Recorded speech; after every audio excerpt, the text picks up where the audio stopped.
Hey everybody, this is Diane. Welcome to Biters. Hello, and this is Marnell, and I am such a terrible influence on my sister that I remember to buy 2 bottles of whiskey. I just want to say, to be fair, that bottle is not for me. True. It's True. for my bestie Todd because he's a whiskey dude. Yeah, I had to special order a limited run whiskey from my local distillery, and thank you to The Walking Dead for reminding me to do that this episode. Right? Yeah, because it released tonight at 7 p.m. and I was watching Talking Dead, and I was like, oh yeah, I got to do that. That's perfect. I totally Right? forgot that was coordinated. I was grateful that you remembered to buy it. I mean, I totally spaced it, and I really wanted to get a bottle for Todd because he's a whiskey guy. So And apparently so are Aaron and Father Gabe. apparently $2,000 whiskey. Right? I love Todd. I can't afford that kind of whiskey for him. How is there still a $2,000 bottle whiskey in 10 years in? Like, Well, I mean, I think that's somebody- Gabriel talking about the value before the ZA. So, oh, yeah, but still, like like the first stuff you would oh, drink is the right. good I stuff. get it. How is that Yeah. still on the shelf somewhere? Yeah. The first thing you would drink is all the good stuff. Maybe somebody didn't realize it. Maybe. Either that or it's one of those, I'm going to save it for a special occasion. And then you Yes. die because it's the zombie apocalypse and you should have taken the drink when you could have. All right, here is my lesson. You do not save the good underwear for something in the future. No. You just don't. You wear the good underwear because life happens. You are not promised tomorrow. No, you are not. What is it? What is it we always say? The trouble is you think you have time. Correct. Do not save the good underwear. Do not save the good whiskey. Wear it, drink it, do it. And like the episode, just one more. All right. I think you went first last night. I did. Okay, so I'm a little bummed, but my rating is fairly low. Good, because mine is too. Yeah, especially for a Walking Dead episode. But And apparently we are not on the same page as the critics, but we are with our Walking Dead podcast friends. I was gonna say it sounds like we are with Diana and Steve, totally, kind of with Thomaso. I'll bet Brian. Not so much with Diane LaSorsa. She loved this episode. I would love to hear what she thinks. Exactly why. So she didn't say exactly why, but she said to me, hang in there, watch it again. It gets really intense. And I was like, the first time I tried to watch it, I was like, nap, walking. I'm going to take a nap. And the second time I watched it, I was like, all right, I'm going to watch it because I have to podcast it. We're going to talk about why I don't think it's as intense as it was meant to be. Okay, so my rating is 3.0 ritually placed corpses out of 5. Ooh. I rated it slightly higher than you did. I rated it a 3.2 degloved walkers. Ooh, the walker who like peeled his back. When they were trying to pull that one out the front of I think it was like a movie theater or bowling alley. Yeah. And they both just totally degloved it. Blech. Like degloving injuries. Like I have seen people where like they're wearing their wedding ring and they're like a machinist or whatever, and it like Right. degloves a finger. Oh. That is horrific. Did I ever tell you my degloving injury from the ER? I think you did because Yeah. it horrifies me. It was so awful and so good all at the same time. I hate this thing. Let me tell you a really interesting story about it. That's the title of our podcast. Well, so truthfully, when my colleague in the ER, who was my coworker that night, came like dancing in with glee and was like, oh my God, you've got to see this. I thought, okay, this is really good because this nurse has been a nurse for a long time and he was an ambulance runner, an ENT or an EMT long before he was a nurse. So he's kind of been there, done that, seen everything. And if he thinks it's good, it's got to be good. Oh. And it was a degloved finger. Like, you could see, like, the skeletal finger. It was amazing. Oh. It was amazing. Okay, we're going to go down that rabbit hole for a second. How do you fix that? Do you just, like, you don't. peel it back you can't. over and sew it no, up? you can't. So here's the crazy thing. So we got the patient first, and from the police service in the community that I was working in, we got the finger second. And basically, so the patient showed up with this skeletal finger because the flesh had been completely peeled off of the finger. And then the police service brought in this perfect finger that, like, when you unfolded it, it was like the tube of a finger. So how do you fix that? You don't. Like... You don't. We called every surgical service we could imagine. We called orthopedics. We called vascular surgery. We called hand surgery. Nope. Sorry. Amputation. That's the only option. Oh, okay. That makes it even worse. It does. And not only that, but it was this person's ring finger. Uh-huh. Of course it So, you know, they lost their wedding ring finger. Man. Yeah. Yeah, no. That's like, so when they did the degloving, that was just, it's so gross and I hate it so much that it was just, that I loved it, you know? It's kind of like, you know, watching horror movies. They give me nightmares, but I still do it anyway. Oh my God. I'm totally laughing. Yeah, no, I get it. I totally get it. All right. So what I was rated your a little rating? higher than you did. So You did? Yeah. Okay. Surprising. So what did you 3.2 degloved 3.2. walkers. Okay. Yeah. Okay, you probably said that already. Yeah. All right, I have a few numbers. Oh, I forgot to look on IMDb or on Rotten Tomatoes, but it's probably too early for this episode. So, this episode was 8.2 out of 10 on IMDb.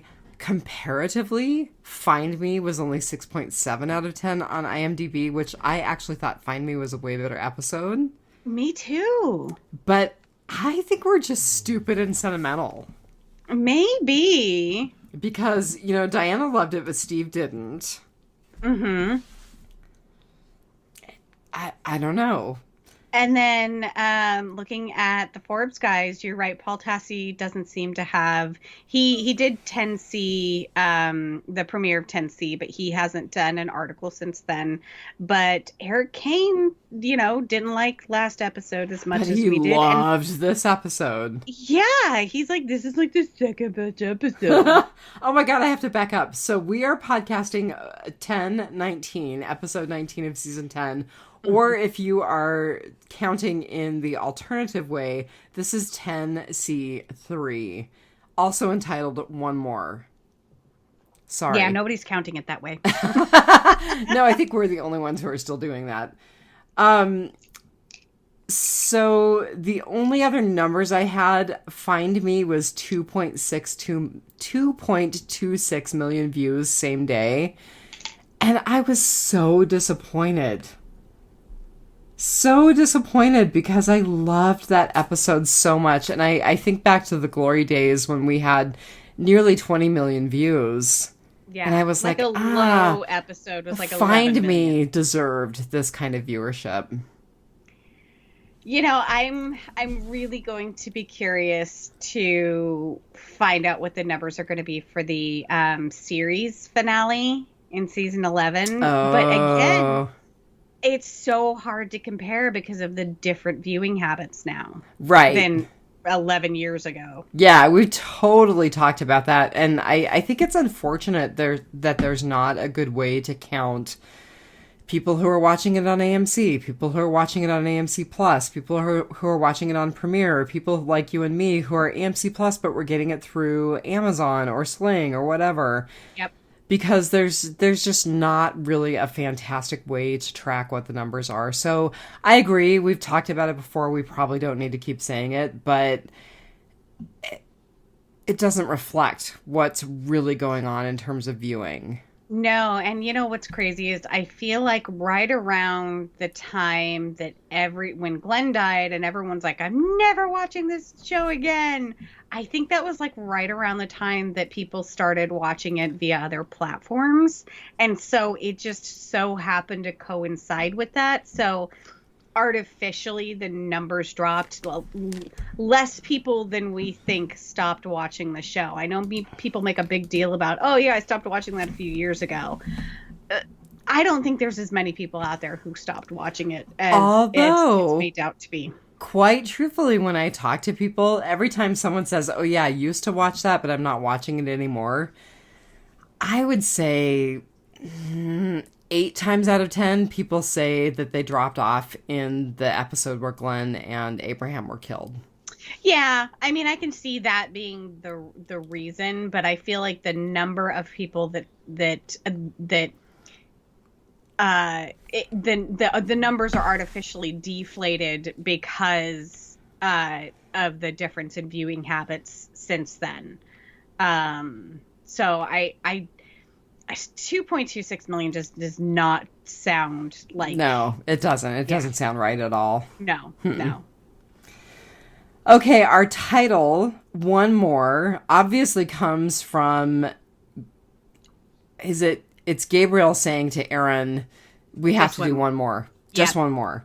And he's talking about exploring places on the map that Maggie has for the supply run. Yeah. But, and I wrote this down before I watched the Angela Kang interview at the end of the episode, so I really felt like One More also referred to attempts with the Russian roulette bullet. Mm-hmm. And then, and Kang said that in the interview. And then I also felt like it was, you know, there was a scene at the end where Gabriel is trying to recruit Maze for Alexandria, and I felt like it was One More recruited for Alexandria and lost. You know, I would have thought that about Aaron and not Gabriel. And then so it was like this weird reversal of Gabriel. We're shipping them now. Oh my god, that's hilarious. Gabriel and Aaron. It was this weird role reversal where Gabriel was the one who was trying to recruit someone for Alexandria. But do you think he was? I think he knew all along that he was just trying to gain Maze's confidence only to take him out when he was no longer a threat. I don't think so. I think he was actually trying to... I really do think he was trying to recruit him, and then at the end he was like, nope, you killed your brother, because he thought he killed his brother. You know, nope, bye. Wait. See, and I don't think there was any redeeming Maze when he started making them play Russian roulette. I think had everything else went down, like being menacing and having already tied Aaron up to the chair and disarmed him and everything, I think that could have been forgiven as, look, I don't know you guys. There's 2 of you. Of course I'm going to tie one of you to the chair and figure out what the other one is thinking before, we need to get to know each other a little better. But then the whole Russian roulette thing, I was like, nope, this dude's not redeemable. Yeah. I feel like Aaron thought he was redeemable. Like, yes. I think Aaron thinks that everyone's redeemable. I completely agree with you. Yeah. Completely agree. Yeah. Okay. So I didn't get that. I totally got the whole bullet thing, the Russian roulette One More. But I did not come away with the One More recruit thing. That was just my feeling. That wasn't anything that was obvious in the episode, but that was the feeling that I had. The only other One More thing that I could think of is, but wait, there's more. You're like, we all thought Maze was dead, and it's like, nope, there's one more. his twin. Right. And you didn't get a chance to watch The Talking Dead. And they did talk about on The Talking Dead that Chris Hardwick was like, couldn't he be a triplet? Couldn't you bring him back? And the writer that was on the show joked. I think he was joking when he was like, there's been some discussion. Interesting. Triplets are a thing. Yeah, no. Yeah, no. Too much coincidence in the Walking Dead universe. What are the odds that all three identical triplets were in the same area when the apocalypse happened and all three of them are still alive? Not alive.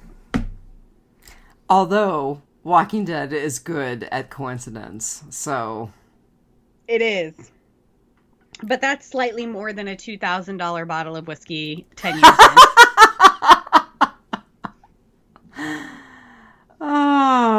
All right, I have some quick stuff about the writers and the director.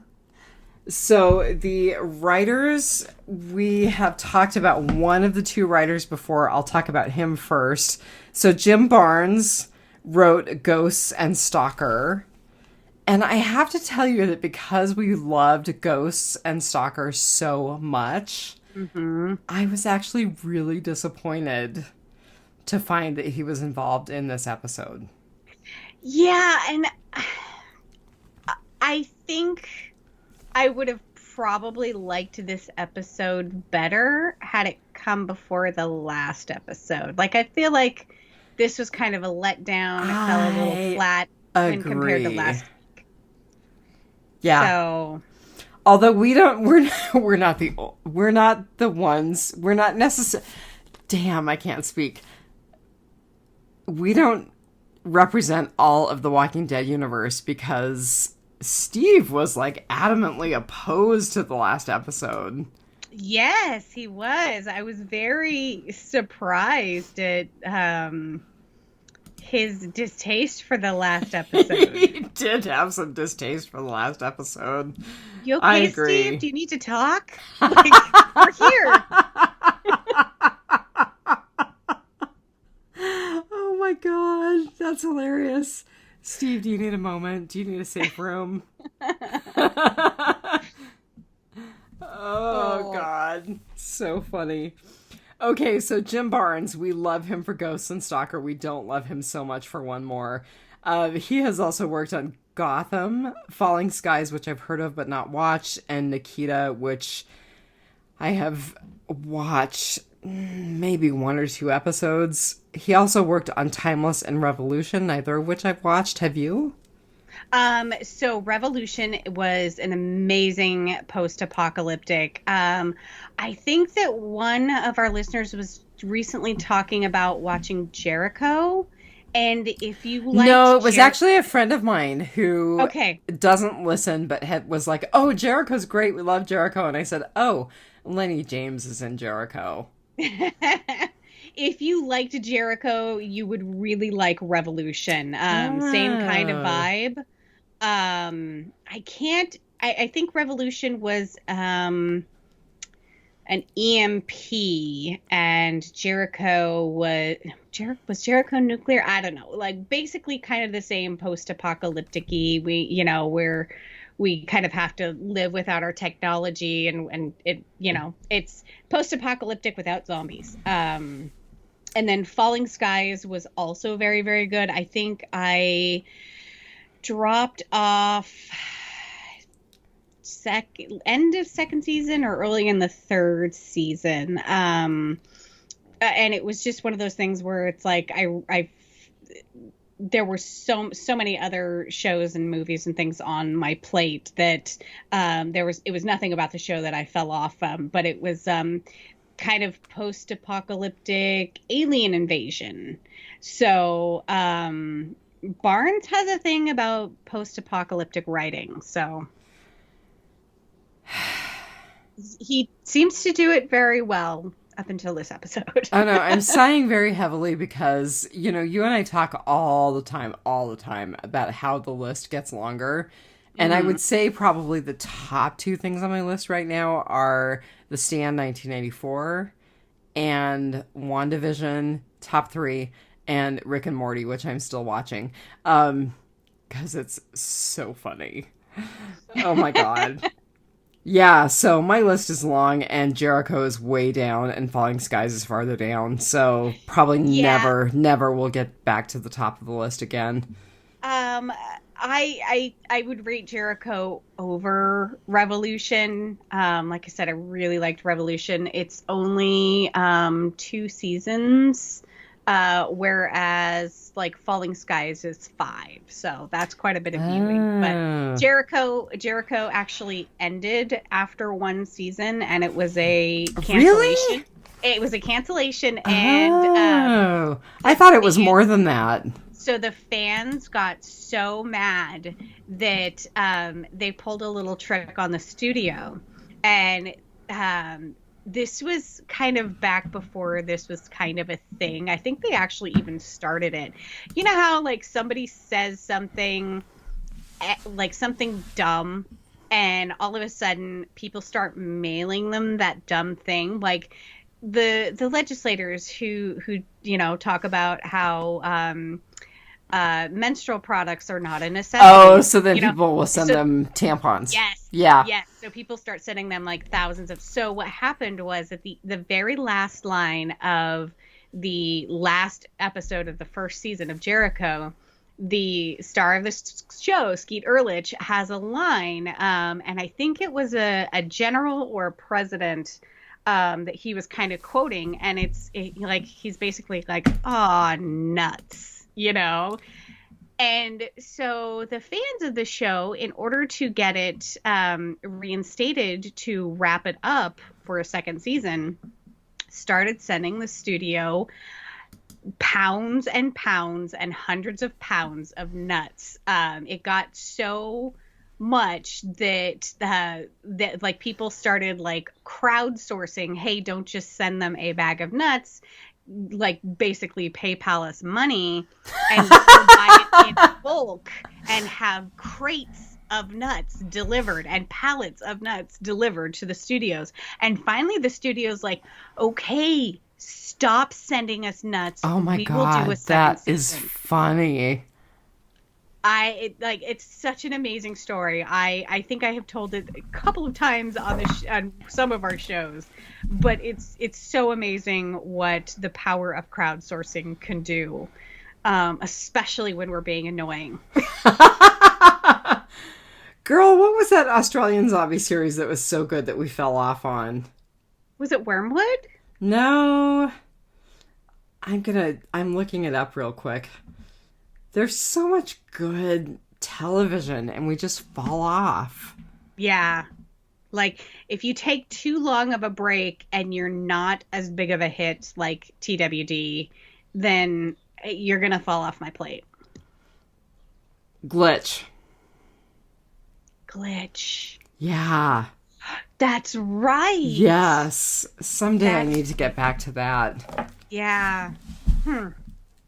All right. Okay, so our second writer, Eric Mountain, this is his first TWD credit. He has other series credits. He wrote for Taken, which was based on the movies with Liam Neeson. He wrote for Lethal Weapon, of course, based on the movies with Mel Gibson. And then he's also written for Person of Interest and Chase, which you're more of a true crime junkie than I am, so I thought you might be more up on those. I know of them, but I have never actually watched either of them. Dude, it's hard. It's hard to keep track. There's a lot. Yeah. Totally. Although, Person of Interest looks super interesting because it's got Jim Caviezel, Amy Acker, and Michael Emerson. And I don't know who any of those people are. Michael Emerson was recently in a show called, I think it was called Evil. And he basically played basically a demon. He was kind of a Randall Flagg-like character. Oh, okay. And the other guy was Luke Cage. His name escapes me. But yeah. And the oh man, the guy who plays Luke Cage played a priest. Interesting. I'm furiously clicking.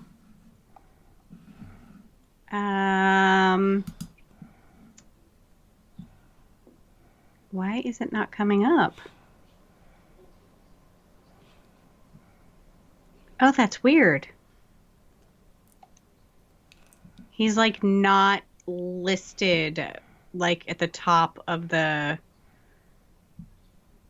episode. Oh, Mike Coulter.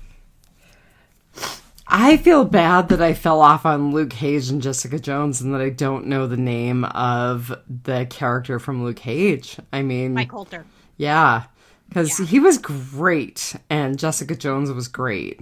So He is. My brain is just crammed full of tons of other things tonight. I get it. All right. Our director, Laura Belsey. So she actually is like directing the next couple of episodes in 10C. She has done this, The Tower, What It Always Is, and The Calm Before. And my immediate response was, yeah, but none of these episodes are episodes where I was like, oh, ghosts, or oh, The Grove. Yeah. You know, so, yeah. She has worked on Batwoman, Arrow, Preacher, Les Enfants du Sang in Preacher, which we've talked about extensively, Queen of the South, New Amsterdam, which I know you have watched at least some of, and The Flash, which apparently it wasn't as great as I thought it was. Ezra Miller. Yeah, it looks like she works on all of the DC properties on CW. Arrow, Batwoman. Yeah. She's done Law and Order, NCIS, Criminal Minds Beyond Borders. Yeah. I mean, she's going to have to really redeem herself with the next couple of episodes in 10C for me to be like, oh, she's a great director. Now, fair enough, the director has to deal with the written material that he or she has to direct. Right. But, I mean, I don't think there was so much wrong with the direction. I really think that it was just, for me, it was a middle book, slow episode. So I think that's super fair. I don't think there's tons wrong with the direction. And I actually think that the actors themselves were really good. I was not enamored of the story, of the plot. I didn't think it moved us forward. You know. Yeah. Yeah, I think... and I don't know about next episode. Next episode looks like it might be a little bit of a different story, but so far we are getting these sort of bottle episodes. Well, and that's all they're going to be. I mean, I think Thomas O'Mara made a really good point because of COVID. Yeah. That they have a limited amount of people that were approved to, totally. So they're doing the best with what they've got. But like I said, we'll definitely talk about why this was not as a suspenseful episode as it was supposed to have been. Yeah, it wasn't great, which was a bummer. Okay, so I guess that takes us into our featured cast. Who was? Yes, surprisingly, Robert Patrick. We talked about him a little last episode because it was like, oh my God, the guy that was in T2 is going to be joining the Walking Dead cast. Boy, were we wrong. Right. Spoiler alert, if you were expecting Robert Patrick to be a repeat character, sorry. Yep, neither he nor his twin brother survived the episode. Right. You know, and I kind of like that. I feel like we've kind of done this before where we've had this like kind of big name actor or actress come onto the show and last like one episode. We are so totally going to talk about this. So I'm definitely not butthurt that he died. But I love Robert Patrick. He you do need to go back and watch The Talking Dead because him and Chris Hardwick and God, I was gonna say Kari Payton, Seth Gilliam on Talking Dead. Talking Dead was better than Walking Dead this week. Talking Dead was hilarious. I actually feel super bad. I keep forgetting that Talking Dead is a thing because now I'm getting my media totally differently. So I'm not getting it as, Talking Dead following Walking Dead.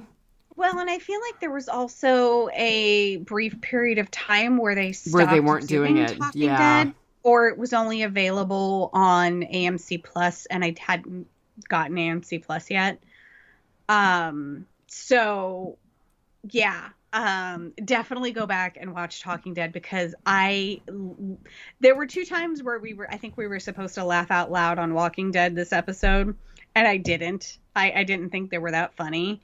Talking Dead was hilarious. And when I tell you, so you said Robert Patrick, Seth Gilliam, and Chris Hardwick. Okay, so it was only 3 people. Oh no, there was Ross Marquand was on, and so was one of our writers. Okay.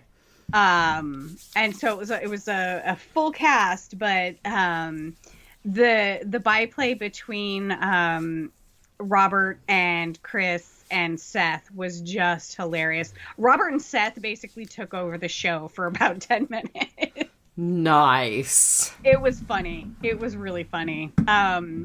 So, and then Chris got a little bit of his yayas out about his fanboying with Robert Patrick, and he got him to do the Terminator 2 T1000 run. Yeah. T1000. Right at the end. So that was adorable. And he was also geeking out because I guess they did some voice acting together.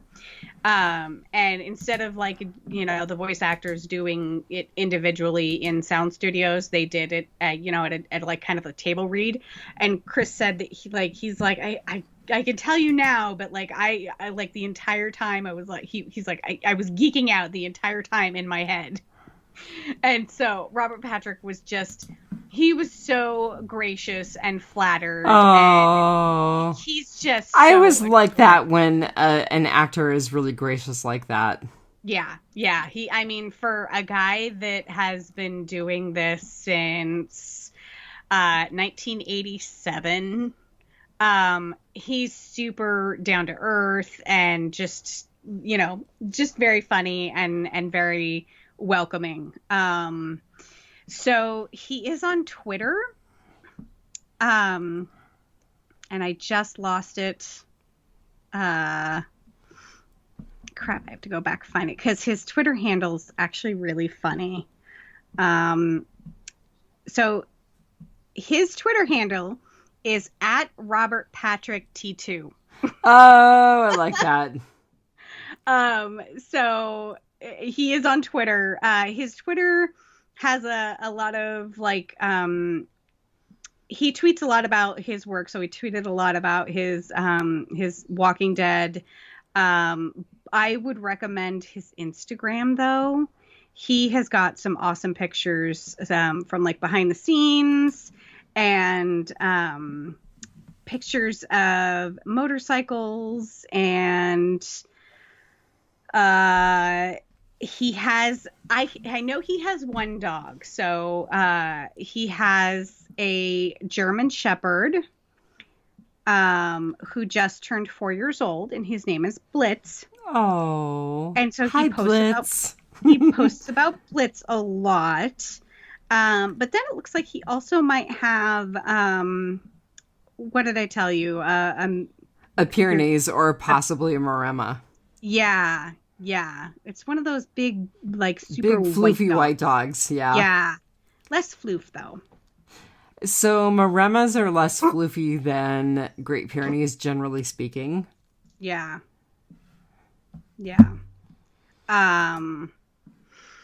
So I think what everybody kind of knows Robert Patrick from is, of course, Terminator. But a couple of the things that I know him best from are the horror movie The Faculty and True Blood. He played Alcee Herveau's dad, Jackson Herveau. So he was in multiple episodes of True Blood. So I figured you probably knew him from True Blood. I thought you might also know him from Sons of Anarchy. Yeah, I think he was in 2 episodes of Sons of Anarchy. Oh, so they actually said on IMDb or Wikipedia that he had a big arc. So, and I'm not an SOA fan, not because it's just another thing I haven't had time to get into. So I don't know why I did not remember him in the X-Files. Oh my God. So that is how he is best known to me, as John Doggett from the X-Files. Yeah. I don't know how that slipped out of my head, because I'm a big X-Files fan, but also, I think it's because wasn't that the time of the kind of rebooted X-Files? Well, no. So the X-Files got rebooted probably 4 or 5 years ago, and we got season 10 and season 11. But those were with David Duchovny. The X-Files, I want to say Duchovny left in season 7, and Doggett, Robert Patrick saw it through for the last couple of seasons. And he actually, it was tough to adjust to not having David Duchovny, but he actually evolved really, really well. And I liked him by the end. I mean, at first I was like, where's David Duchovny? But no, it turned out to be a good relationship with Gillian Anderson. So, yeah. Yeah, I feel like I was I probably dropped off in 98, 99. So it went from 93 to 2002, and then it picked up again in 2016 and 2018. So I think I've really only seen to 98, 99. So I watched season 10, and I still haven't watched season 11, which is kind of shameful because I am a huge X-Files fan. But, the episode in season 10 where they use the Lumineers' Ho Hey, which is one of my favorite Lumineers songs, I was like, that's it for me. That's the pinnacle. Because really, really, Scully and Mulder should be together, period. Yeah. And see, it was right around the time, I think, that the second X-File movie came out that I sort of I know off. You didn't like the movies. I liked the movies. I know you did not. And I liked the movies, except that they were movies. They were basically 2-part episodes. There wasn't any greater. We're going to agree to disagree. Disagree. Put those a 1-hour episode and said to be continued at the end, and then play the rest of the movie the next week. Oh my God, you're ridiculous. It's okay to be wrong, Dice. That's right, Marna. It is okay to be wrong. Oh my God. All right. So this is not the last you will see of Robert Patrick. Oh, good, because he is great. He has got a ton of things completed and in post-production. He's got something called Hot Bath and a Stiff Drink 2. Oh my god, that sounds like my life right now, except I don't have a bathtub that I'm really comfortable soaking in. So just the stiff drink then. Pretty much. Pretty much. Twin brothers, one a marshal and one an outlaw, joined forces against a hardened killer bent on revenge in the Old West.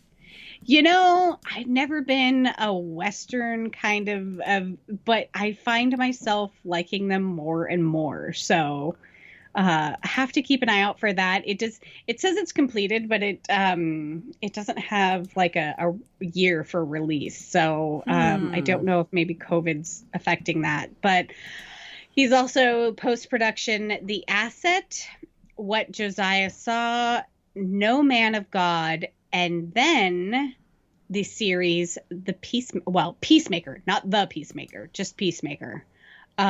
He's doing that for HBO Max. And he will be in that with John Cena. Oh, interesting. Yeah. John Cena will play the Peacemaker. So did I know that? Yeah, I guess HBO does have the rights to DC properties. Because Watchmen, right? Okay, fair. I don't know that they have rights to all of DC, but fair. No, yeah. But, yeah. So hopefully they will do to it what they did to Watchmen, because Watchmen was amazing. Oh my god, I fell off again. I'm so embarrassed. You know, I not to knock any of the CW series. I fell off of those a while ago. I'm getting spoiled to the point that it's really, really hard to do superhero properties without being able to do, you know, major violence, nudity, swearing. God, what was it that just got rated R? We were going to get a rated R superhero movie. Phil sent it to us. I don't remember. Phil sends us a lot, and I love Phil, and I'm grateful for everything he sends. But yeah, I'm kind of hit or miss about remembering stuff. Batman goes down the R-rated path with the boys Garth Ennis. Yes.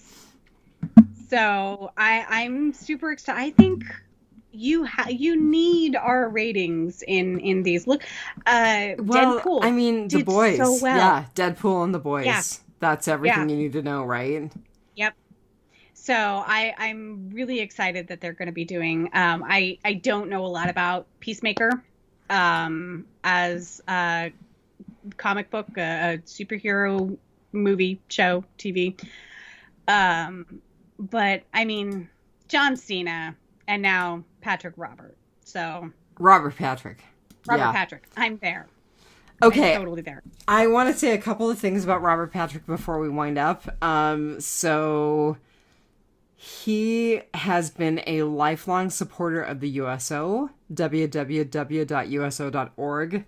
And the USO was one of multiple organizations that were chartered by FDR in 1941 to lift the morale, quote, of military personnel and support the effort on the home front during the war. So the USO has been really important in American culture since 1941. Robert Patrick has actually done 4 USO tours in 7 countries, which I think is cool. I thought this was really neat. His brother Richard is the lead singer for the band Filter, which is a grunge band. I did not know that. Chris Carter cast Robert Patrick in The X-Files after seeing him in Fire in the Sky. So I've watched Fire in the Sky. It's been a hot minute, but it's an abduction movie. It's a true story of an abduction that occurred, an alien abduction. So I thought that was really interesting. And here's some kind of interesting stuff about him personally. So he's a devout Episcopalian. He is actually a member of a motorcycle club called the Booze Fighters, which is probably where you got the motorcycle pictures. Yeah, he's got several. And he, for a long time, was part of a charity motorcycle ride called Love Ride, which is not active anymore, unfortunately. So, super interesting dude. So, Big Bald Head, aka Norman Reedus, does follow him on Instagram and likes his posts. And so, I'm wondering if we will see him on a future episode of Ride.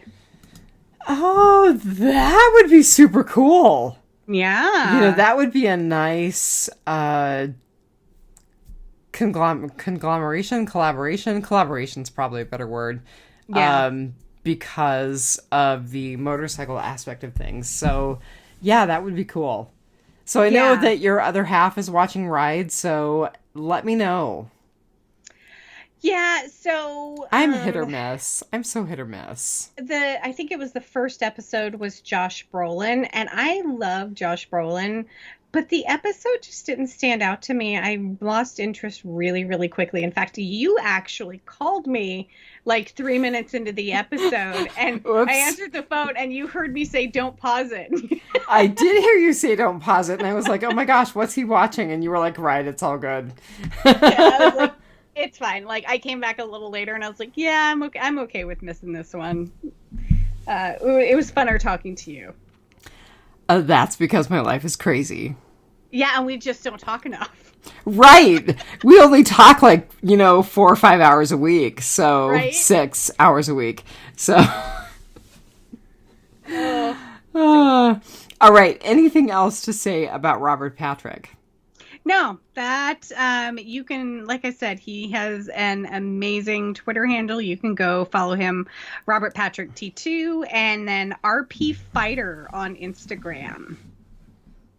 Okay, so I am going to roll into Whisperer's Corner, and so I don't forget to do this. I am going to do this first because Phil was kind enough to send this to us. So Norman Reedus wanted to adopt Baby Dog. So Baby Dog was actually a German Shepherd, not a Belgian Malinois, which is what the adult dog is. Mm-hmm. And he tried to adopt Baby Dog, and apparently the film crew's reaction was, they were like, "No, absolutely not. This is our super puppy and you can't have it." That makes me sad, though. It kind of makes me sad, too. I don't know what the dog's trajectory is, and I hope that he's got a great life, but I think he would have an amazing life with Norman Reedus. Okay, I could totally see Norman Reedus getting a sidecar for his motorcycle. Taking Dog everywhere. Yes. And the dog's name would probably be Dog. Yeah. Yep. So that's our dog story. So we talked a little bit about it. Eric Kane said this episode was one of the best episodes of The Walking Dead in years. No. It's okay to be wrong, Eric Kane.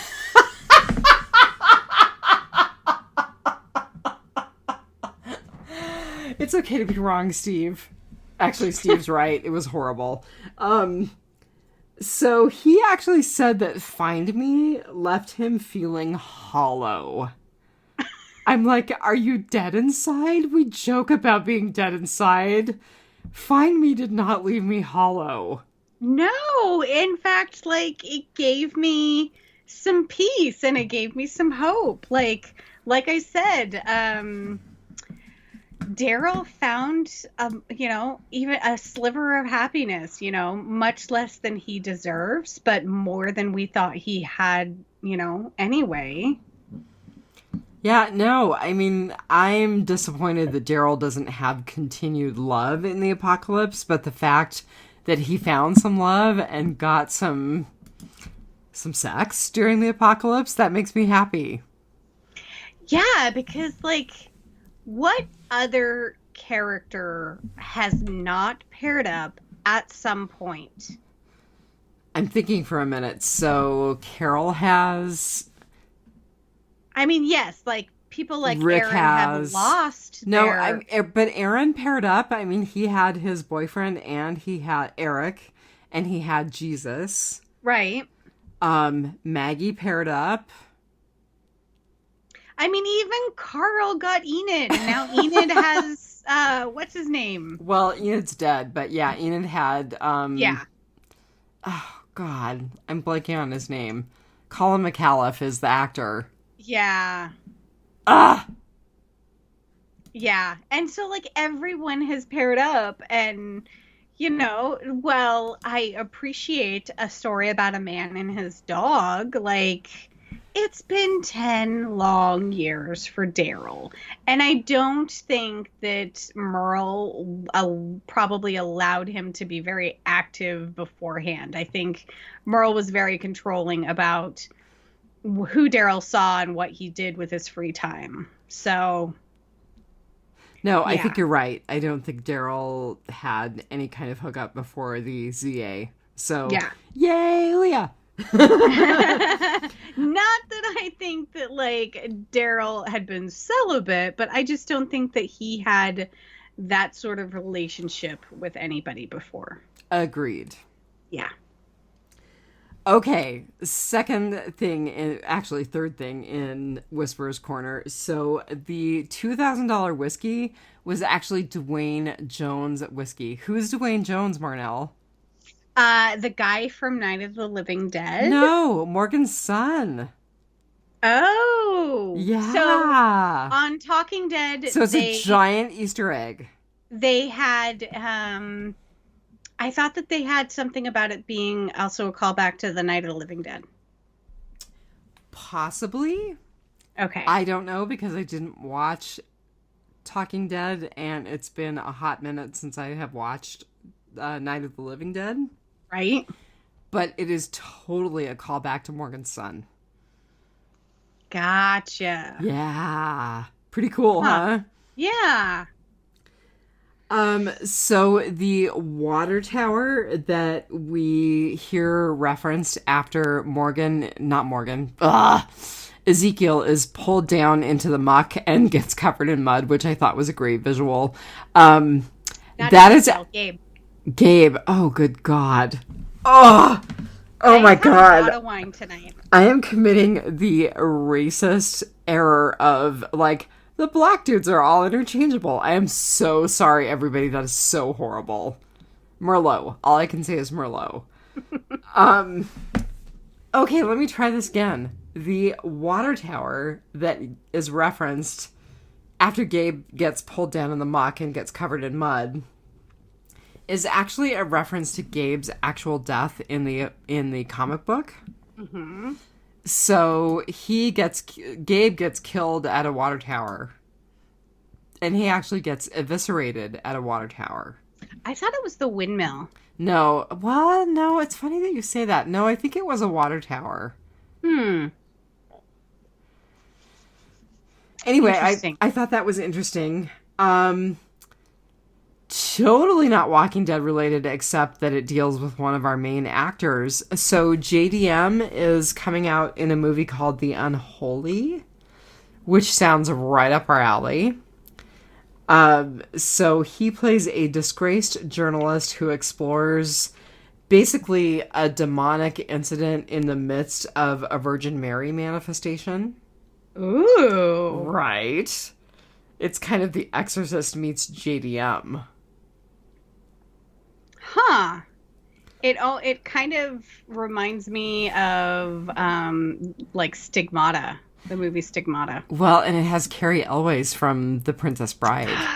As you wish. Yes. Yes. So I did have one thing Walking Dead related. Okay, I've got a couple other things, but you go for it. Comicbook.com posted on their Twitter that star Seth Gilliam says that viewers sent him death threats because of Father Gabriel's actions, and they're unable to separate fiction from reality. Oh my God, people, it's not a thing. Like, who else were they sending horrible things to? I can't remember. It's been so long. What's her name? She quit Twitter over it.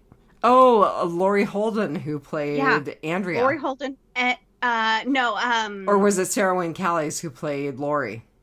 No. Okay, Well, I'm striking out. You go for it. It's your turn. well, also Eugene. Oh, yeah. Yeah. Yeah, he's gotten a lot of hate Yeah. on Twitter. He didn't quit over it, but what's her name? Who still should be alive and is not? They fat shamed her, and she had just given birth and was still Oh, like Tara. Tara. Yes, thank you. Oh, God. I'm blanking on her name. She quit Twitter over it. So, like, do not harass stars over their characters. Pretty much don't harass stars over anything. Yeah, Like, no, they're totally different people. They're not the same damn people that they are on Twitter. just Get keep over scrolling. it. Yeah. Honestly, like, look, I didn't like what the chick had to say who starred in The Mandalorian, but I'm not going to give her any hate online. Like, I kept scrolling. In fact, I didn't even know that she said those things because she doesn't come up in my Twitter feed. Like, just don't troll people online who aren't really awful politicians. I mean, here's the thing. I don't like her politics, but, I didn't follow, like you, I didn't follow her on Twitter. I don't care. Yeah. I probably would have cared more in months past when I was completely freaked out about the US election. I'm not right now. I'm okay. So, And definitely never ever send anybody ever death threats. Like, just don't be a dick. It's not that hard. Yeah, So, no. I am very, very sorry to Seth Gilliam. I am not a big fan of Father Gabriel, but Father Gabriel and Seth Gilliam are two different people. I'm embarrassed for the American public that they can't tell the difference between an actor and his or her character. Yeah. Yeah.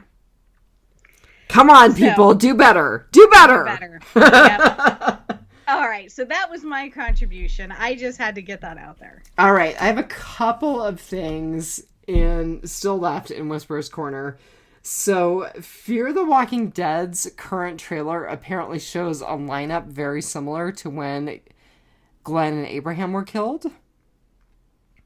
So, people are reacting very strongly to that. And I saw a picture, and it does very much look like the lineup. You're Googling, I can hear it. I know. My laptop is being really bad lately. And so I had to switch to the desktop. And obviously, this is why I don't use the desktop very much, because there's a very noisy keyboard. And then the very last thing that I have while you're looking that up is that apparently Reedus was really freaked out about having a love story. I personally think it turned out very well. There are apparently some mixed feelings, but here we are. Did it say what his... It didn't. It was just it was more clickbait than anything.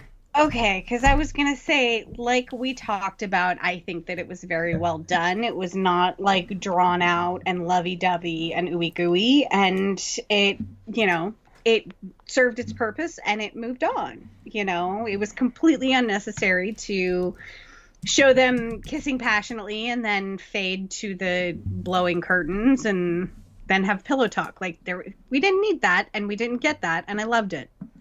Dude, I was totally good with it. Yep. As I know you were, because we both rated it a 5 out of 5. I have to stop drinking before we podcast.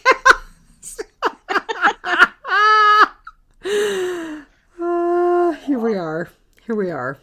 See, and the only reason why I need to stop drinking before the podcast is it makes me sleepy. My liver is not as well trained as yours. I'm working on it. Okay, I have a couple of things for Housewives Housekeeping. All right. So last night we podcasted Paradise Lost, which is a true crime documentary about the murder of 3 8-year-olds in West Memphis, Tennessee in 1993. West Memphis, Arkansas. West Memphis, Arkansas. Thank you very much. We podcasted for nearly 3 hours, so strap in, but it's totally worth it. Well, and so the show itself, the movie itself, is 2.5 hours long, and then there are it's a trilogy, so you can watch all three, like I did, and then you can also go watch West of Memphis, which was directed by Peter Jackson, and then you can also do what I did and watch The Devil's Knot, which is the movie based on the book, based on the true crime. So yeah, I watched like 12 hours of television for that podcast, so 3 hours was not nearly long enough. And I have to go back and rewatch all that stuff, which is, I'm bummed out that I have to pay for West of Memphis, but I'm glad that I only have to pay for one of four. So. Right. And I bought Damien Eccles' book on Audible. Oh, good. I'm so glad. Yep, I look forward to listening to it probably tomorrow. I think I'm going to start if the Aim for the Head podcast for this episode hasn't dropped yet. I think they're on about the same time frame we typically are. So they podcast on Monday nights and okay. And usually drop like Tuesday or Wednesday. Yeah. So I will probably take a break to listen to them, but I definitely look forward to listening to Damien Eccles' life after death, his story of being on death row. So yeah, check out the Real Housewives podcast to listen to Paradise Lost. Yeah, totally worth watching if you have not. And worth watching even if you don't listen to the podcast. Because we get it. You can only take so much of us, and that's 3 more hours than what you're already listening to now. But we are pretty amazing. We are super funny. Like I said on that podcast, I had been listening to Aim for the Head, and they had mentioned Brains Gone Bad, which is another Walking Dead podcast who happens to be hosted by 2 female hosts. And I had billed us for a very long time as the only female Walking Dead podcast, and it turns out we aren't. I have told you that before, but you did not believe me. I didn't believe you. I thought there was one that maybe had a co-host, like there was a male host and a female co-host, or vice versa. But I didn't realize that there was an all-female hosted Walking Dead podcast. But so I did go give them a listen, and when I did, I found out that they also podcasted The Stand 2020. I still totally need to listen to that. While the Walking Dead universe was on a break. And so I kind of want to go listen to them podcast that and see what they had to say, because we also did it. And so I was like, God, how long have these chicks been around? And so I went back, and it looks like they went back to about 2016 is kind of when I found out they started, that I could find. Because a lot of podcasting places don't like go back all the way. And then I was like, well, when did I start podcasting? So I got a little nostalgic and I fell down that hole. And I had already been podcasting Preacher with you. You had podcasted episode 1 of Preacher with Todd, and then the rest of the episodes you and I did. Did Todd and I do episode 1 together? You did. Oh my God. And on Fear the Walking Dead, I think it was season 2, the title of the episode is Pillar of Salt, is the very first Walking Dead Biters podcast that I did. And I went back and listened because that was in 2016. And so it's been 5 years. It's been about 4.5 years. And it was just so funny to go back and listen to my first Biters episode. So I had a lot of fun with that. I completely need to go back and listen to that. I'm so glad you sent that to me, because I think that is going to be really fun. Yeah, it was fun to go back and listen, because I can tell that I was nervous because, you know, my first podcast we're doing Preacher, and I think we were maybe a half a season to a season in, And so I had that under my belt, but I felt like Biters came with a built-in fan base that was a much larger fan base, and so there were more listeners, so there was a lot more pressure. And so I can tell that I am nervous, but I'm still super funny.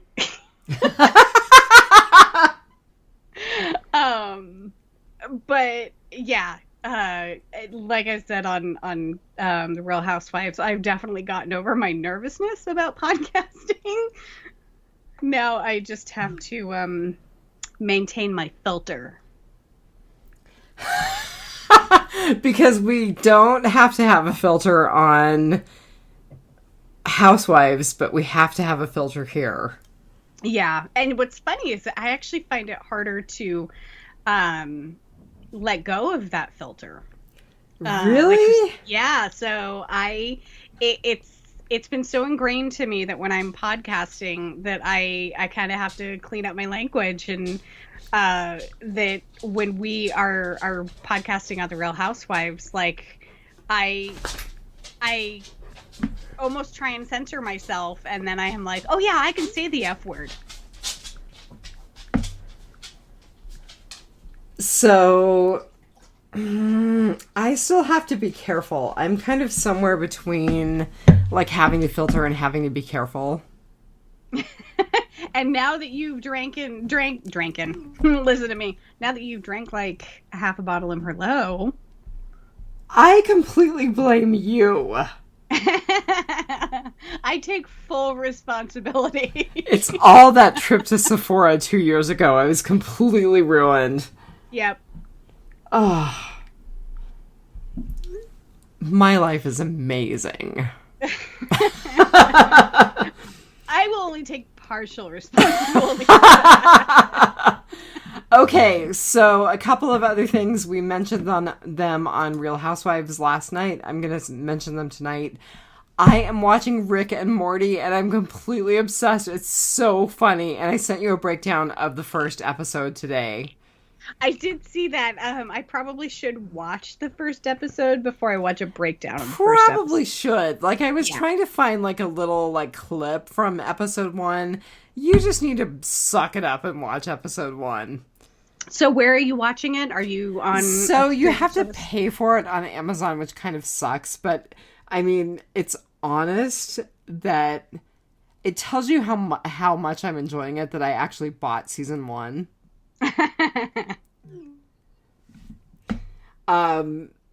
So yeah, it's funny. It's so funny. Oh my gosh, it's one of the funniest things I've watched in a long time, and I'm always late to a good party.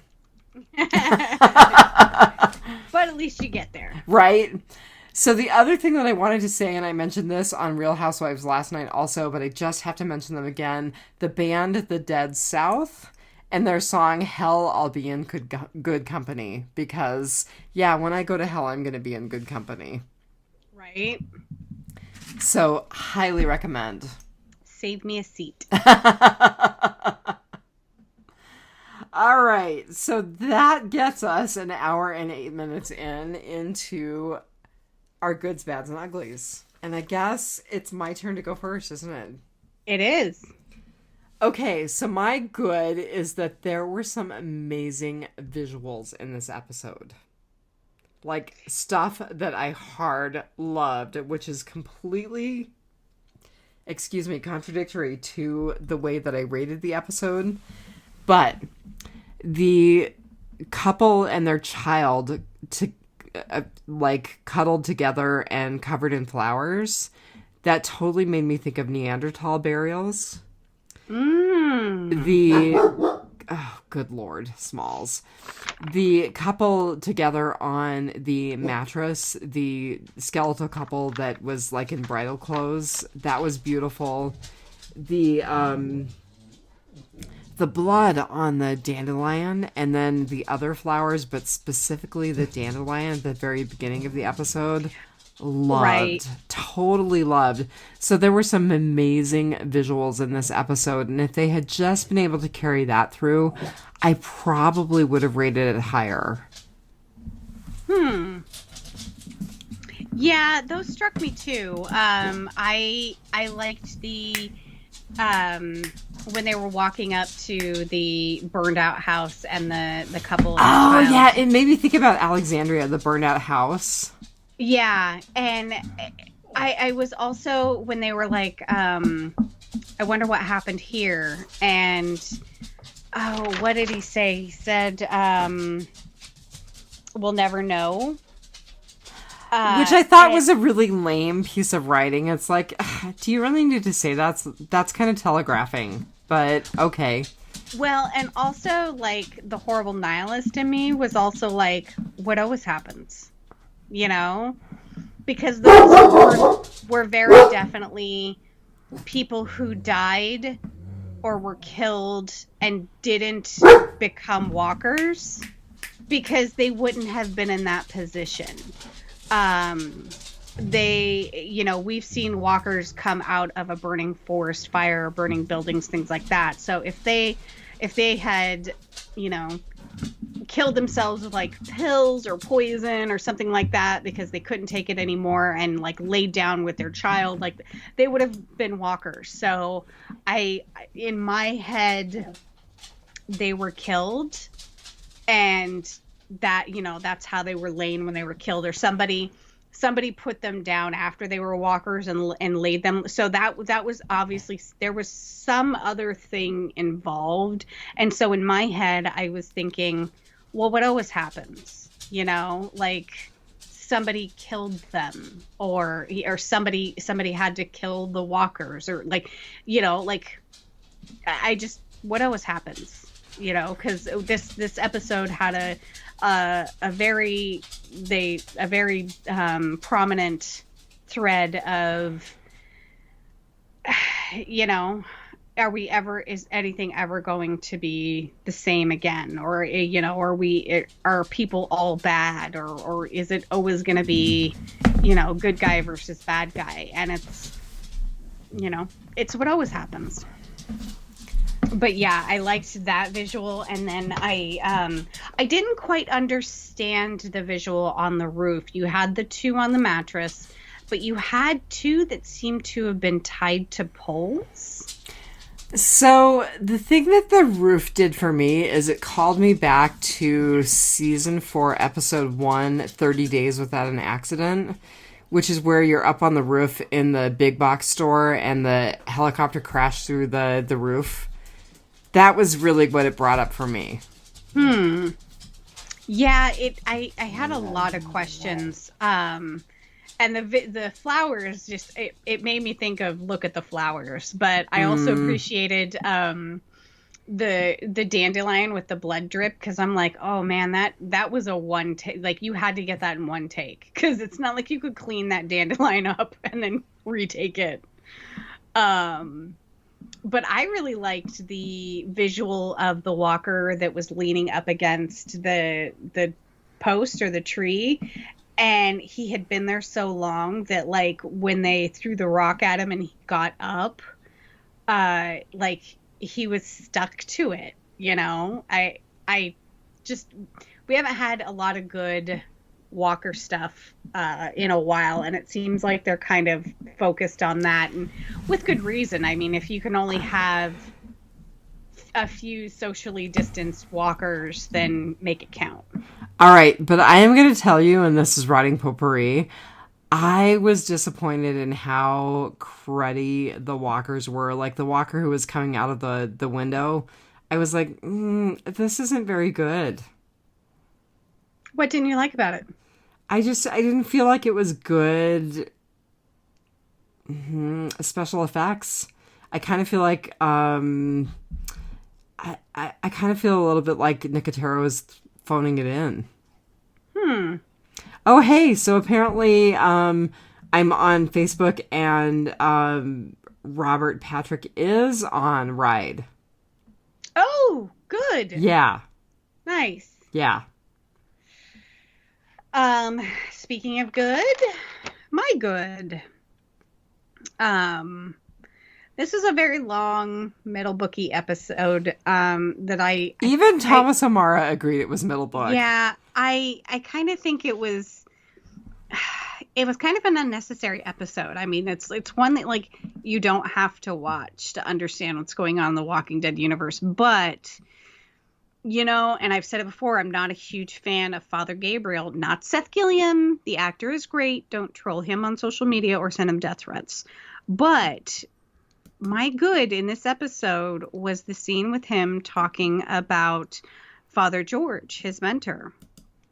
And yeah. And he said, real ministering isn't preaching to the people from the pulpit. It's talking to them on one-on-one on their own terms, relating to them, you know? It's how I know about whiskey. It's how I know about a lot of things. And so I just, you know me, I'm not really big into religion at all.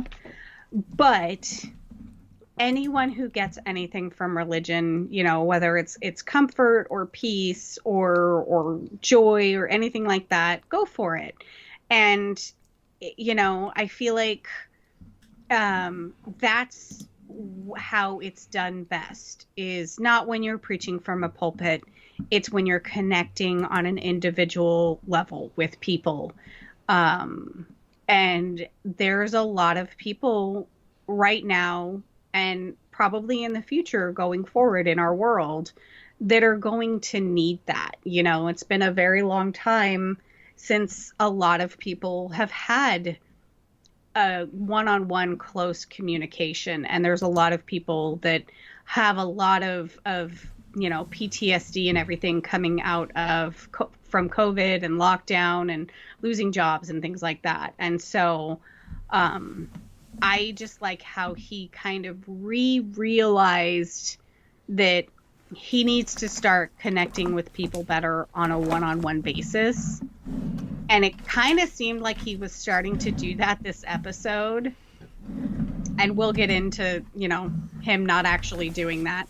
I even got a little second, like, where I thought he was going to do that with Maze's twin. And then that ended poorly too. But I just, you know, not a fan of Father Gabe, but, you know, if he can go forward and do some good with, you know, all of the people who have suffered this massive loss with Alexandria and Hilltop and, you know, the Whisperer War and things like that. And whatever Maggie has lost since she's been away. So, yeah, if Father Gabriel's going to stick around, I hope they make good use of him. But I really liked that moment. Okay, we are now at our bad, correct? We are. Okay, so my bad is this was such a waste of a good actor in Robert Patrick. Is that yours too? Pretty close. I mean, I was like, really? We hire Robert Patrick, who has such a good pedigree, and then we use him for, I don't know, 2/3 of one episode, and bye. Yeah, not just the actor Robert Patrick, but I think a really interesting character. And actually, I don't think they could have gotten away with, like, having him as twins. So either not having the twin upstairs or having Maze die and then taking on his twin brother. I think that would have been a very interesting story going forward. It would have been a little fresh blood without interjecting yet another big bad. You know, I get that that's what keeps the show running is, you know, having another big bad to deal with. But I think we can go the last bit of season 10C with not having to deal with some sort of a big antagonist. Bad. Yeah, I agree. Especially because our last episode is going to be Here's Negan. Yeah. And, you know, I know that a lot of people have some big feels about the size of the cast and Steve introducing new characters and things like that. But I'm not saying the guy's got to live forever. I think that, like, maybe, you know, 3 episodes, like killing him off in the season finale. Maybe, like, you know, he dies it's saving Father Gabriel, who is already on borrowed time. Or we could get rid of a character that we currently have who is already on borrowed time. Yeah, who would that be? Don't give him any hate on social media. Yeah. So, yeah, that my bad was the whole Russian roulette thing, and Father Gabe killing Maze at the end. Like, don't get me wrong, I get it, and I actually probably would have taken the same course of action if I were in Father Gabriel's position, or, you know, Aaron, except for Aaron's kind of a I can save anybody kind of guy. But I honestly don't think that being put in the position of, yeah, let's integrate this guy who just forced us to, like, either kill ourselves or kill each other, and offed his brother and his brother's family for stealing food.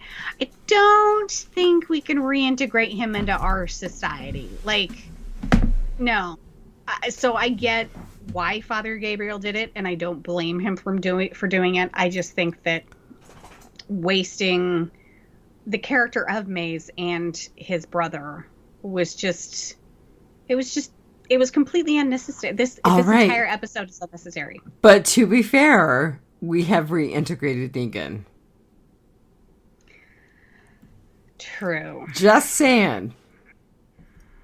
Okay, like, lightning doesn't strike twice. I'm sorry. Even though it does. Like, scientifically, I know that it does, but I just, you know, we got one guy we already got to keep an eye on. Like, unless we handcuff these two together so we can keep an eye on them both. Like, Father Gabriel's only got the one good eye. Oh my God. Oh. I thought that, you know, and total rotting potpourri, but I did think that was interesting. And I had thought of that before this episode. I was like, of course they put the guy with one eye and the guy with one arm together. Oh my God, you're horrible. But I'm just like, you're already having difficulty, you know, like, one guy's got peripheral issues and the other guy, you know, while it looks really cool, I think the mace is a completely impractical weapon. He should have gone with Merle's stabby arm. Yeah. Although it worked well against Maze. It did, but to be fair, it wasn't Aaron wielding it. Right. Oh my God, you're horrible. We're horrible. We're going to hell. Hell in Maze, one. Maze was on Father Gabe's good side. So. And not like the good side isn't happy. I'm just talking about he didn't have any peripheral issues. Oh my God. I know, I'm terrible. So what was your ugly, and was it good or bad? So I think it was mostly bad, and it's kind of a vague ugly. I struggled to find an ugly, but you know, this episode really seemed to be pushed along by Gabriel's crisis of faith. Yeah. Like, we hear a lot about him becoming a minister, having the whole whiskey thing, having the tutelage of his minister who, you know, welcomed that dad to the memorial service with 2 glasses of whiskey. Mm-hmm. You had kind of a callback to the canned food thing. Did you see the look on his face when he discovered the canned food? No, I did not, but that's a good point. Yeah. Good point. Yeah, I just kind of felt like this whole thing was driven by his crisis of faith, and I kind of feel like, I'm not interested in that. I kind of feel that there's this, they're trying to thread the needle of, and that's the wrong terminology, but it was said in the last episode by Carol,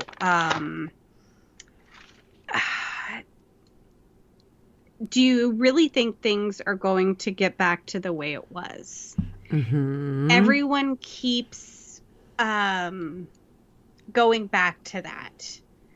And, you know, I mean, how was everything? You know, like it's going to be the way that it always was.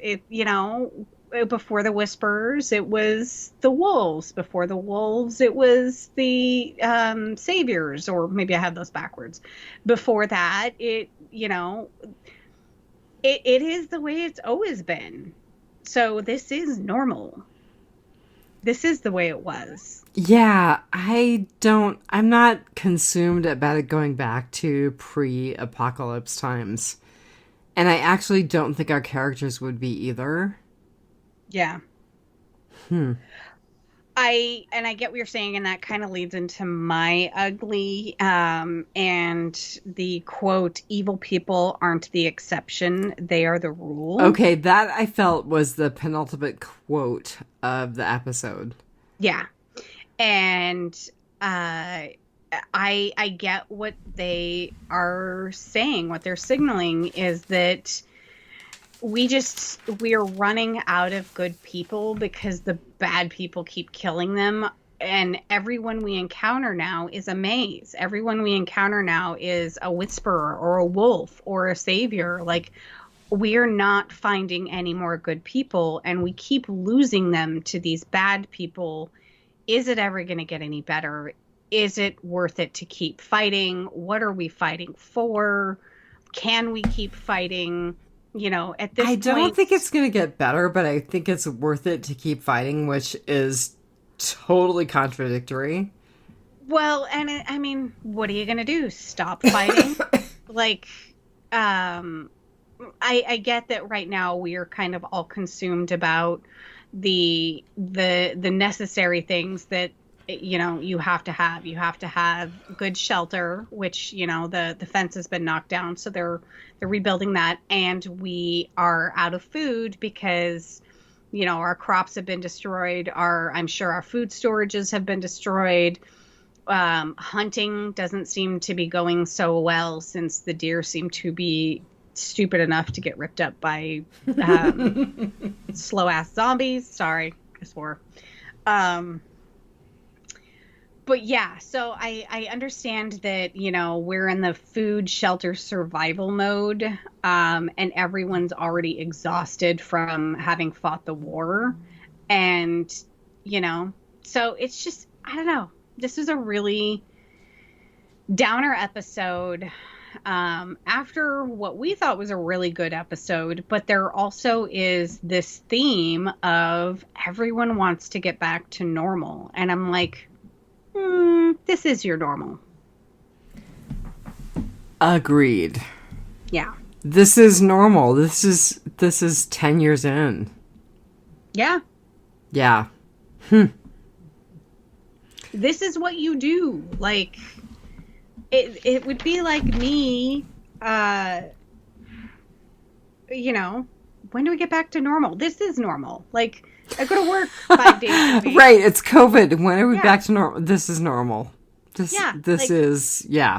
It's the struggle. The struggle is status quo. Yeah. Get over it. Yep. All right, rotting potpourri. So I forgot to mention, but the kitchen timer. I loved the egg timer. Who originally did it? I'm pretty sure it was Enid. So it is a shout out to Enid, which I think is really cool. Yeah, and I think I mentioned this when it was done before, and I think you're right, it was Enid. I kind of feel that it's a shout out to at least the video game Dying Light, which is a zombie game.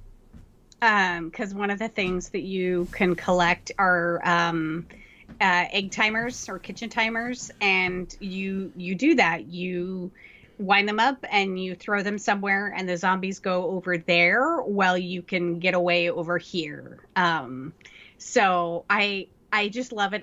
Every once in a while when you have kind of a video game call out in things, and it's like, because one of the things we complain about is like, have you never watched a zombie movie? Have you never played a video game? Like, so obviously they were paying attention, and the egg timer was clever.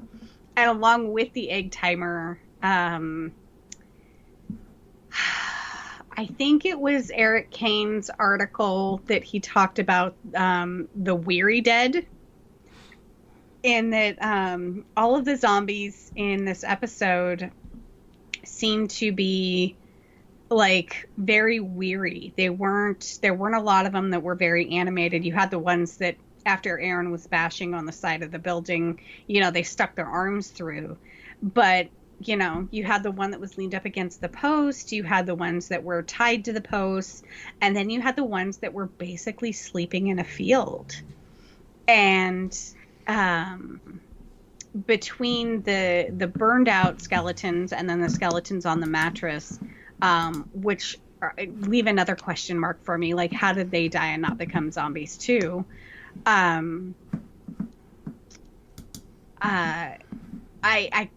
It's kind of getting to that point where I've always harped on that there would be far less zombies now, because even if you do have reanimated dead, everything breaks down, you know, and the flesh is going to rot away to the point that it's no longer going to hold the bones and muscles and tendons and everything together.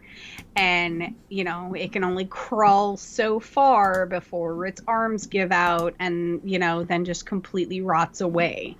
And, we've talked about this with the other Walking Dead properties where it's like you're this far in, you really shouldn't be running into these large hordes anymore. Mm-hmm. I mean, you're still going to have zombies every now and then where, you know, if somebody is killed or dies of natural causes or something, you're going to find them, but they're no longer going to be washing up, you know, because, you know, water disarticulates the joints of the feet first, and so they're not going to walk. And if they crawl, you're not going to run into zombies anymore for the most part. The biggest threat that zombies are going to be to you are actually in closed societies, and we saw that in The Walking Dead World Beyond, where they had started putting people in buildings that had, you know, gates on the front door so that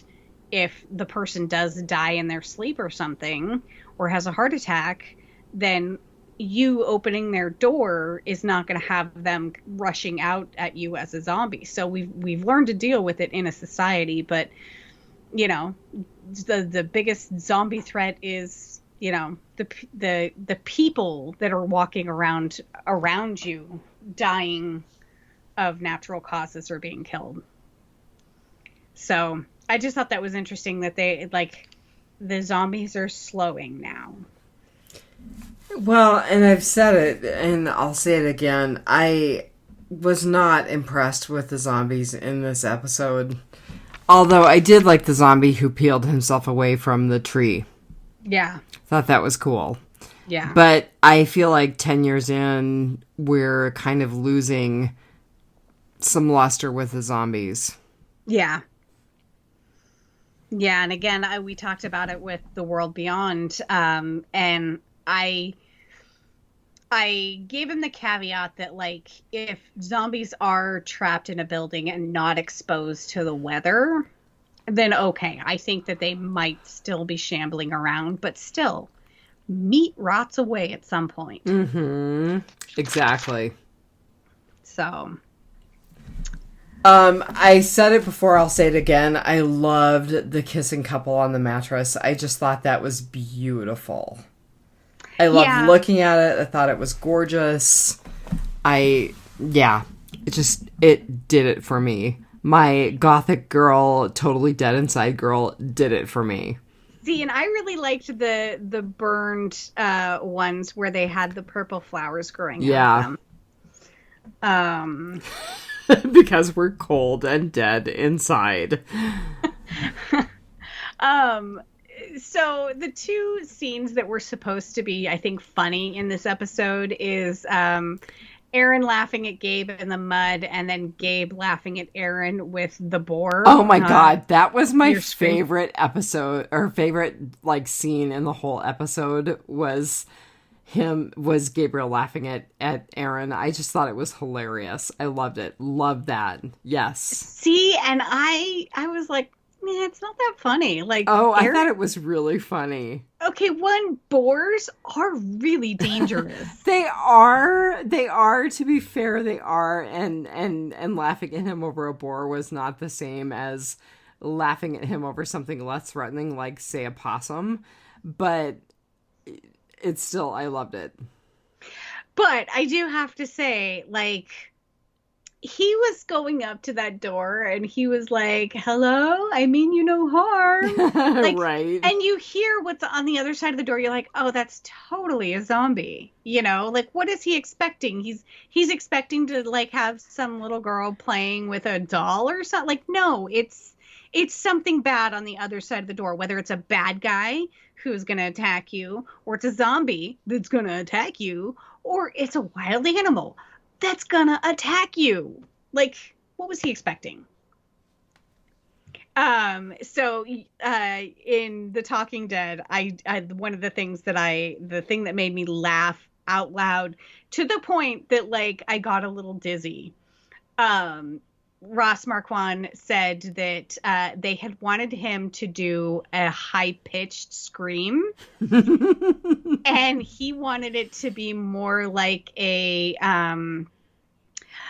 what was the guy who was running? Howard Dean. He wanted it to be the Howard Dean. Oh, yes. And he did the scream, the Howard Dean scream, and he did it so well, and Ross is so adorable that, like, it just made everyone crack up. And it was one of those where I was laughing so loud and so hard I actually had to rewind it because I was laughing over what they said next. So it was a really funny scene. That was funnier than the scene in the show. So yeah, don't get me wrong, like, Father Gabriel landing face first and getting completely covered head to toe in mud. That was a pretty great visual too. It's a super great visual. And apparently the mud was made out of something edible. Like, I don't understand why you can't just use regular mud. Like, right? Why? Everything doesn't have to be edible. It's not a thing. It's not. Maybe, like, it has to be, like, sterile and safe for the skin so that they don't, like, give the actor a rash or, like, find out that there were, like, some sort of, like, mud mite from, you know, Atlanta in the mud. And it's like, yeah, because I could just see, like, poor Seth Gilliam, like, getting, like, chiggers or something from being covered in mud. Oh my God, that's hilarious. Yeah. Like, so I get it, but I was just like, okay, but why does it have to be edible? Like, can't it just be non-cosmogenic? I have no good answer. None. And what does Zero. it taste like? Hopefully yummy. I would say sweet. Like, it has to be like ground graham cracker or pudding or something. I couldn't imagine mud being salty. Oh my God, you are cracking me up. You're killing me. Oh my God. Salty mud. Salty mud. Maybe an Oceanside. I absolutely, so I kind of feel that this episode, if I were Father Gabriel and I believed in God, I would have thought that, like, he was sending me signs with the can good in the back of the car, that it seemed to have a bullet hole through it. I agree. Yeah. And then when they were like, no, we'll just follow our tracks back, and it immediately starts torrentially pouring down rain, I would be like, this is a sign. Like, we have to go on. Yeah, of course they did. But it was just like, maybe they didn't want to say it out loud or something. But, like, when it started pouring down rain, I was just like, God is giving you a sign, Father Gabe. And then to have that giant warehouse out kind of in the middle of nowhere that wasn't on the map. Like, why wasn't that on the map? Because even if it's because she had that little tiny house on the map. Yeah, so even if it wasn't something that, you know, even if it wasn't something that you were like, go here for supplies, it would definitely be here's a landmark, or don't go to this place because there's this crazy dude keeping his brother captive and there's just no hope for him, you know? Like, I don't understand why the warehouse was not on the map. Their map is awful. It's Maggie's map. They've struck out on all of the food that was supposed to be on the map, and then they find Crazy Dude and his even crazier twin brother.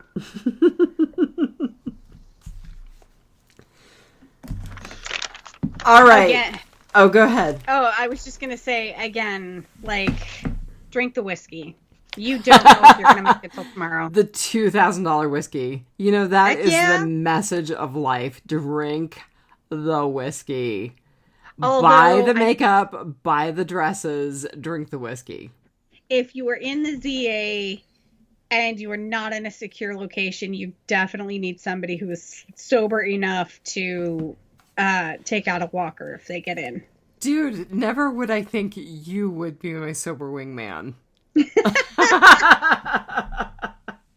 Either that or climb up and sleep on one of those racks where you're out of reach. Although at that point you probably roll off and break your neck in the fall. Okay, so I liked Aaron's shout out to both of their daughters. Right. He said, I'm missing my daughter and I'm sure you're missing yours too. Right. And then he got a toy for Gracie and Coco. Mm-hmm. That was cute. Yeah.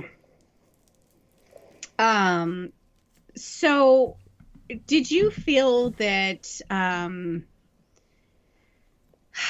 mean, it was definitely telegraphed that Aaron is clearly more affected by the death around him than Gabe is. Around Maze? Oh, absolutely. And then when Maze's brother wound up taking his own life, Father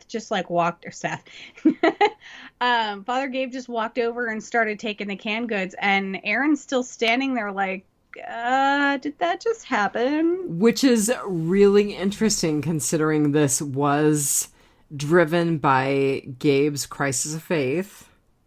Mm-hmm. And there were heavy religious overtones, and the person who was unaffected was the deeply religious person. Yeah, I don't think that Father Gabe was cut out for being a man. I think that's probably fairly legit. So, I mean, if you think how back at like everything that he has done and been through, mostly brought upon himself. I mean, to the point of when we first meet him, he is hiding from the zombified congregation that he locked out so that he could keep the food for himself. Terrible. And then I always go back to when he decided to wander out and just let himself be taken out by a walker, and he left the gate open. Mm-hmm. And I don't think he left the gate open intentionally the second time.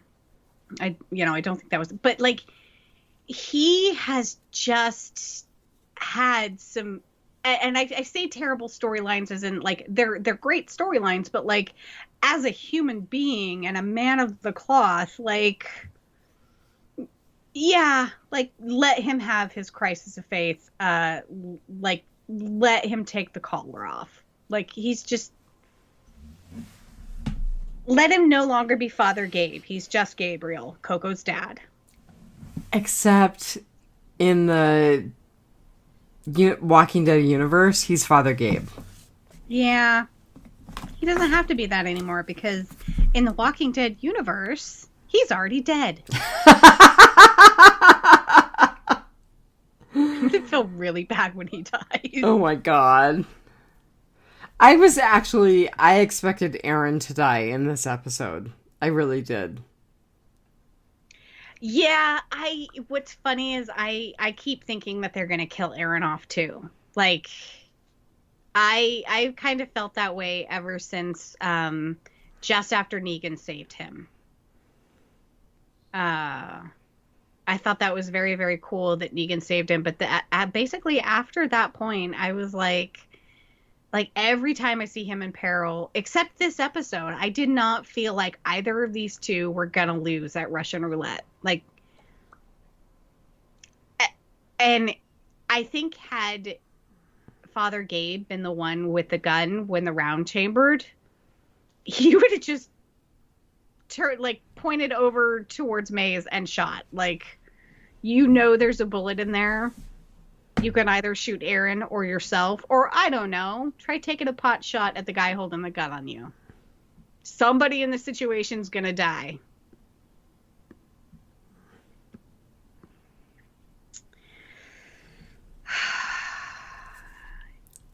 Heavy sigh. What else? One of the things I will say about, I can't remember if it was Gabe or Aaron that was like, hold on, he knew everything we said last night. Where was he watching us from? That probably would have slipped by me. I don't know. Maybe I'm just too preoccupied with like regular life now to not be thinking about those sort of things. Kind of like the premiere of 10C, when I was like, I totally would have ran into that trap, you know? I probably wouldn't even have thought of like, hey, he was watching us. I wasn't super excited about that. So he was watching you. Who cares? He was watching you. You invaded his space. Yeah. Yeah, he could have been watching you from anywhere, just outside the door, through one of the windows. But they did go poking around, and, they found upstairs. And again, like, just the whole tragedy of the stories surrounding, he didn't kill his brother. He made his brother live with what he did. And what a horrible thing. Like, his brother, when he made him play the Russian roulette, his brother shot his wife and his child instead of shooting himself.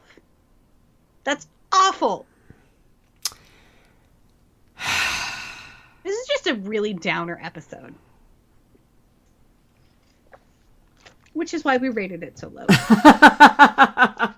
And I'm not sorry. Nah, it was not. I mean, it didn't move things forward. Nope. Okay, so I'm gonna swear, but not a mild swearing, biter swearing. This episode was dark again. How frequently do we have to bitch about this? It was hard to see. I didn't get that. Really? Oh, yeah. I struggled. Yeah, no. I felt like the Bibles that Maze was collecting were a big trigger for Gabriel. Right, but I, being as somebody who is not a follower of any Bible, not just one, but any Bible, I thought it was funny when Gabe's like, you should try and read them. And he's like, cover to cover. That's why I use it for toilet paper. And he said something else, but I'm not going to say the A word again on the podcast. Sorry, Rob. Didn't mean to say it the first time. But I kind of get his reasoning. The pages usually are much thinner.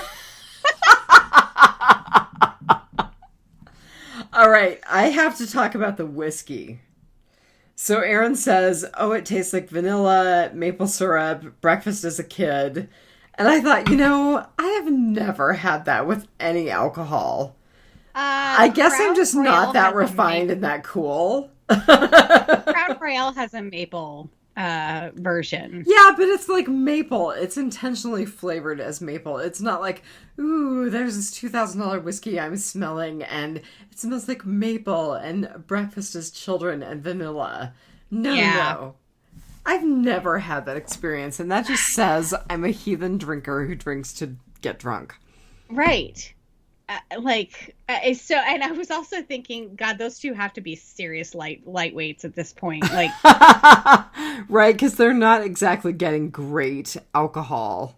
yeah. So, I mean, it would be something like you've gone without something for so long that maybe, yes, your smell and your taste sort of evokes those memories. I think he took it a little too far. But there are people who are like that, who when they taste wine, they're like, oh, it has a bouquet like fresh passion fruit. Bleh. Like, no, that's not the kind of drinking that I do. I'm like, this is delicious. Pour me another. Oh, that's funny. So yeah, that's really all that I have to say about the episode. I think we talked plenty about an episode we did not like. Let me look through and see if I have anything else, because I have a few more pages of notes, but that means nothing. Oh man, when we finished 3 hours of podcasting last night, I still had like 8 things to say. Oh, seriously, I was like, Rick and Morty say podcasting is boring. No. Rick and Morty say that listening to podcasts is So I did think, and this is just a minor thing, but I thought it was really interesting that Aaron and Gabe never once pointed a weapon at the other person in Russian roulette. Yep. I was really surprised that when Aaron put the gun to his head and he knew that... why didn't he point it at Maze? Well, because Aaron's just that guy. Aaron is so self-sacrificing, but I was really surprised that he didn't look at Gabe and say, take care of Gracie. Oh, that would have been heartbreaking, especially because I fully expected Aaron to die. Yeah. Yeah, I didn't, but I just think that that would have been my last words, because one, that, I would have been thinking about Gracie as my last thought, and my last words would be, take care of her. But also, I think that would be, if Maze hadn't been won over by then, me sacrificing myself and entrusting my friend with my child. I mean, at that point, you have to say that there's still good in the world. I trust, I will take this bullet for my friend, and I trust him so much, that I'm going to entrust him with my daughter. I think that would have melted Maze's cold, dead heart. And it didn't even have to come to that. Maze was already like, stop. I guess the only other thing that I would say is that I felt like the first 2 episodes, even though I didn't particularly like 10C1 or 1017, I felt like they moved things forward. I didn't feel like this moved things forward. Yeah, unless we see some sort of payoff with some Father Gabriel's change of attitude, or some sort of epiphany or something later on, and we do get something with the water tower. I think this will be an episode that is one that you don't have to watch to, you can just skip over this one. Which is sad when you say that with Robert Patrick. But it is. Here we are. It is. But yeah, and of course we're not going to see any more on it next episode, because next episode is Ezekiel, Princess, Yumiko, and Eugene. Oh, I had not watched any previews or had not looked, so I'm actually glad to hear that. Yeah, in fact, the Talking Dead, the scene that they played on the Talking Dead for the upcoming episode, is Princess being interrogated by a guy in one of the Stormtrooper uniforms. So that looks like it'll be a good episode. It'll be interesting. because Princess doesn't seem to mind authority.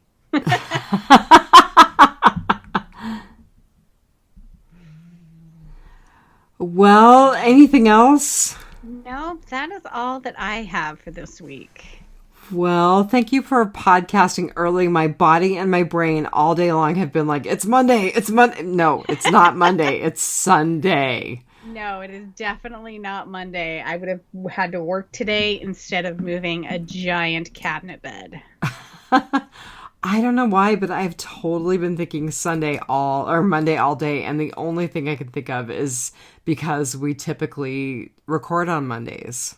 Yeah, we have been kind of all over the map with our podcasting. We just got done we're doing 3 podcasts a week to finally down to 2, and we can choose which day we do them, but we sort of bumped today up. So it's been crazy. Well, sorry, my life has been kind of nuts, but I appreciate you playing along with how crazy my life has been. Totally okay. I will either get off of work at a regular time tomorrow and do regular stuff, or I will probably work overtime. You know, I might do some charting tomorrow. I am calling our former sister-in-law's child, who calls me auntie, which makes me super happy that she calls me auntie. And of course, I have a big night tomorrow night, so that's good. Good. Well, Get some rest then. I totally need to rest. Oh my God. I actually slept a little bit today, and I think that was because of our late podcasting. Late podcasting and daylight savings. Saving. Yep. Yeah. Yep. No, life has been crazy. Everyone, I think what we need to end on is drink the whiskey, buy the makeup, do the thing. Wear the red dresses. Yep. Don't save the good underwear for some late date. Wear them now. You are not promised tomorrow. You are not.